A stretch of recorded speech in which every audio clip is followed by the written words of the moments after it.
Bienvenue dans le podcast de ceux qui veulent créer un couple heureux et épanoui. Je partage avec toi des idées, des outils et des stratégies pour faire passer ton couple au niveau supérieur, pour que tu développes plus de complicité et que tu vives dans l'amour. Le podcast est disponible sur toutes les plateformes.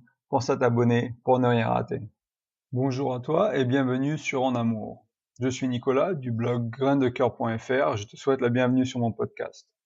En Amour est une émission qui parle de couple, de communication, de complicité, d'intimité, mais aussi des problèmes ou des challenges de la vie à deux. On voit ensemble comment sortir des impasses et retourner en amour. Dans l'émission d'aujourd'hui, on va parler des questions, des bonnes et des mauvaises questions. On va voir comment les questions impactent ton couple et peuvent même le sauver. Dans mon voyage, dans le milieu du développement personnel, j'ai vite fait face à l'importance des questions. Que ce soit les travaux de Tim Ferriss, Tony Robbins ou même le livre Père riche, Père pauvre de Robert Kiyosaki, tous ces auteurs et plein d'autres suggèrent toujours de se poser des bonnes questions et prennent l'exemple de personnes qui se posent les mauvaises questions et à quel point ça peut détruire la vie d'une personne ou même dans le cadre du podcast du couple, de se poser les mauvaises questions. Et même quand on se pose les mauvaises questions, souvent on a l'impression de vivre des prophéties qu'on appelle autoréalisatrices et qui mènent à la perte du couple. C'est-à-dire qu'on doute, on se pose des questions, est-ce que c'est la bonne personne, comment peut-il ou peut-elle me faire si mal, et on continue dans ce sens-là à chercher la petite bête et on trouve la grosse bête. Et au fil du temps, on s'éloigne de notre partenaire, on crée de la distance, on ajoute du doute, et ça peut briser votre couple et ça peut faire des dégâts à toutes vos relations et à votre bien-être. Il y a un adage assez courant, ou que tu connais sûrement, c'est cherche et tu trouveras. Et donc, si on en croit cet adage, l'important c'est de bien chercher, et de bien chercher aujourd'hui, dans le podcast d'aujourd'hui, c'est de se poser des bonnes questions. Je vais encore en rajouter une couche, et je vais te traduire une citation qui vient d'un de ces auteurs-là, en anglais, je sais plus lequel, euh, qui est « Si tu questionnes quelque chose pendant assez longtemps, alors tu ne peux qu'en douter ». Et c'est quelque chose de très puissant de se rendre compte du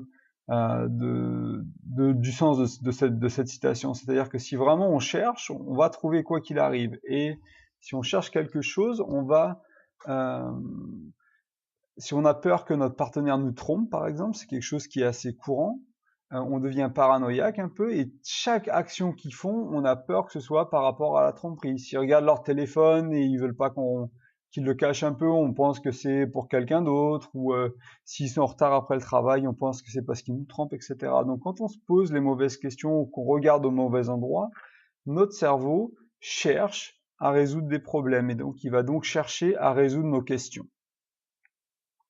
Donc cette idée-là, elle est vraiment importante à comprendre parce que ça va guider vos pensées et ça va guider la direction de votre relation aussi. Je vais vous donner quelques exemples d'autres mauvaises questions. On en a déjà vu quelques-unes ensemble, mais je vais aller un peu plus loin. Une mauvaise question pourrait être « Le sexe n'est pas terrible en ce moment, m'aime-t-il toujours ?» Comment en est-on arrivé là? Est-ce que je l'aime vraiment? Est-ce que quelqu'un d'autre serait mieux pour moi? Comment peut-il ou peut-elle toujours me faire ça? Ou pourquoi il ne m'apprécie pas? Donc je vais vous poser maintenant des bonnes questions. Comment prendre ces questions ou ces peurs qu'on a, ou ces doutes qu'on a dans la relation, et se poser des meilleures questions qui vont servir notre couple. Donc les questions que je vais partager avec vous maintenant, vous allez vous rendre compte qu'elles ont certains objectifs, qu'elles sont formulées d'une certaine manière. Et si vous posez ces questions à vous-même, alors vous allez regarder un meilleur endroit, vous allez vous poser des bonnes questions. Je vais en partager 10 avec vous. Qu'est-ce que j'aime le plus chez mon ou ma partenaire? Comment améliorer le temps qu'on passe ensemble? Comment ramener le fun dans notre sexualité? Quelles actions je peux prendre aujourd'hui pour montrer mon amour et mon attention? Comment résoudre cette dispute positivement? Comment faire pour que ma vie soit plus enrichissante grâce à mon couple? Qu'est-ce qui fait que j'ai été aussi chanceux d'avoir mon ou ma partenaire dans ma vie? Comment je puis créer plus d'intimité Comment se rapprocher davantage? J'ai mal, mais comment puis-je faire sens de ce conflit avec une histoire positive qui servira à notre relation sur le long terme? Et la dernière, comment puis-je exprimer mes besoins de manière honnête et respectueuse? Donc comme tu viens de le voir, toutes ces questions sont tournées vers le positif. Il y a toujours mon intention, quand je me pose des questions par rapport à mon couple, et ça me demande un effort conscient de manière régulière, même après plusieurs années à chercher à me poser des bonnes questions, à avoir travaillé en développement personnel, j'ai toujours besoin de faire l'effort d'améliorer les questions que je me pose. Parfois, je me pose les mauvaises questions que j'ai partagées avec toi et j'essaie de descendre dans les bonnes questions que j'ai partagées avec toi en dessous. Juste après.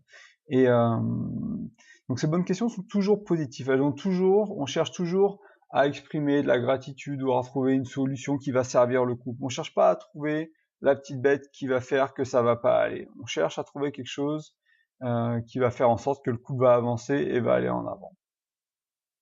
Et juste pour un moment, je vais te demander de prendre un peu de hauteur et de réfléchir à ta relation. Tu es peut-être en couple depuis 1 an, depuis 5 ans, depuis 25 ans, ou plus ou moins, peu importe.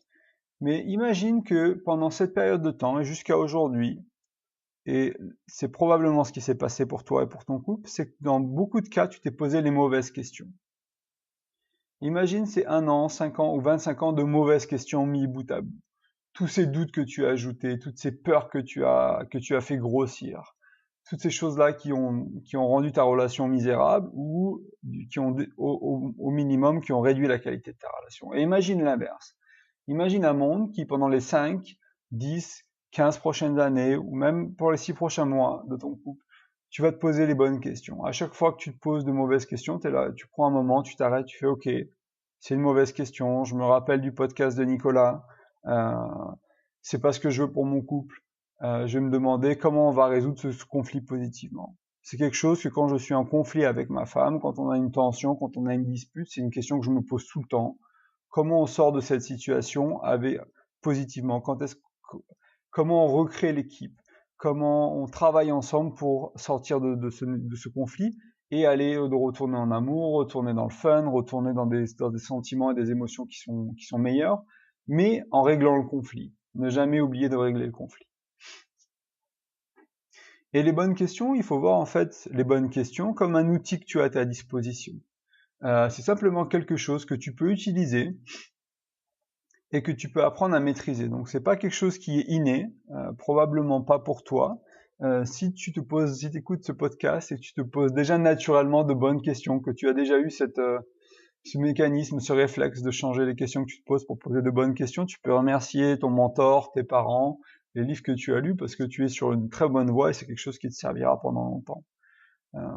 Pour faire une aparté sur le développement personnel, le business, les auteurs que j'ai mentionnés, Tim Ferriss, Tony Robbins, etc., ces gens-là, l'un de leurs focus est vraiment de changer les questions qui se posent et c'est comme ça qu'ils ont le succès qu'ils ont. C'est des personnes qui sont multimillionnaires ou multibillionnaires, qui ont des dizaines d'entreprises, qui ont plein de business, qui ont connu énormément de succès.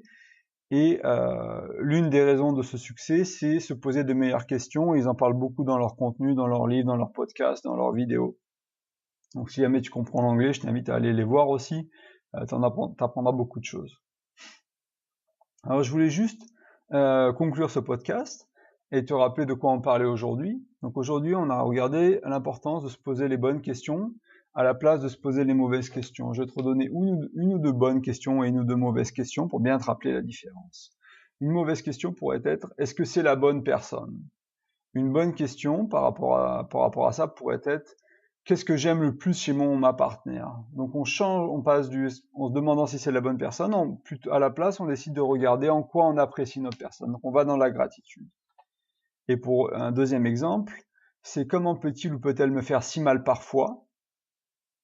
Ça, c'était une mauvaise question. La bonne question, c'est comment améliorer le temps que l'on passe ensemble. Donc, c'est vraiment des questions qui sont liées.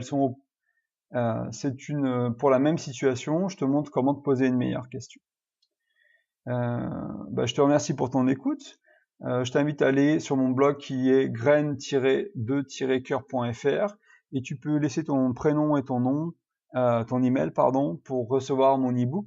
J'ai refait mon e-book et l'e-book il va t'apprendre en fait à mieux communiquer et à régler les conflits dans ton couple. Donc c'est un e-book qui a plusieurs clés, plusieurs outils. Aujourd'hui, on vient de voir les questions ensemble, mais je partage d'autres outils dans cet e-book qui vont vraiment t'aider à rester en amour, à rester dans une communication ouverte, une communication aimante et respectueuse. Je t'invite aussi à laisser un commentaire et une note sur iTunes. C'est très important pour que les autres personnes découvrent le podcast. Je te remercie d'avance et je te dis à la semaine prochaine. Et passe une bonne semaine et prends soin de ton couple. À bientôt, salut!